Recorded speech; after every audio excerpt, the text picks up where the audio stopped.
പേരാണ് ചിക്കൻ ചക്കാസോ. അങ്ങനെയാണ് പേര് പറഞ്ഞത്. തെറ്റ് പേര് എനിക്കറിയില്ല. ചിക്കൻ ചക്കാസോ. ആരെങ്കിലും ഇതിൻ്റെ ഒറിജിനൽ പേര് കിട്ടാണെങ്കിൽ പറഞ്ഞോളൂ. എൻ്റെ അടുത്ത് അങ്ങനെ പറഞ്ഞത്. ഇത് കഴിച്ചോ എങ്ങനെയുണ്ടെന്ന്.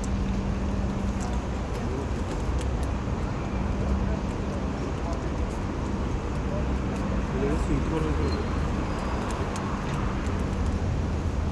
ചിക്കനും സ്വീറ്റാ എന്താണ് കണ്ടുപിടിക്കാൻ പറ്റില്ല.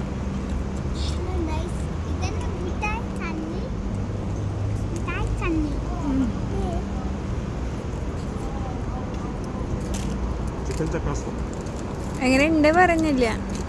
ടേസ്റ്റ് അറിയണ്ടേ? സെൻറ്ററിലാണ് മറ്റേ സാധനം ഉള്ളത്. പേസ്റ്റ് പോലൊക്കെ ഉണ്ട്. ഇപ്പം ഉണ്ടാക്കിയതാണ് ഞാൻ മേടിച്ചത്. ടേസ്റ്റ് പറ. എന്തിന്റെ ടേസ്റ്റാ? പ്രത്യേക ടേസ്റ്റാ. എന്താണെന്ന് പറയാൻ പറ്റില്ല. നോക്കാം. നോക്കിയാ നിനക്ക് കാണുന്നില്ല. സ്വീറ്റാണെന്ന് വിചാരിച്ചാൽ മതി. സ്വീറ്റ് അല്ല, പ്രത്യേക ടേസ്റ്റ്.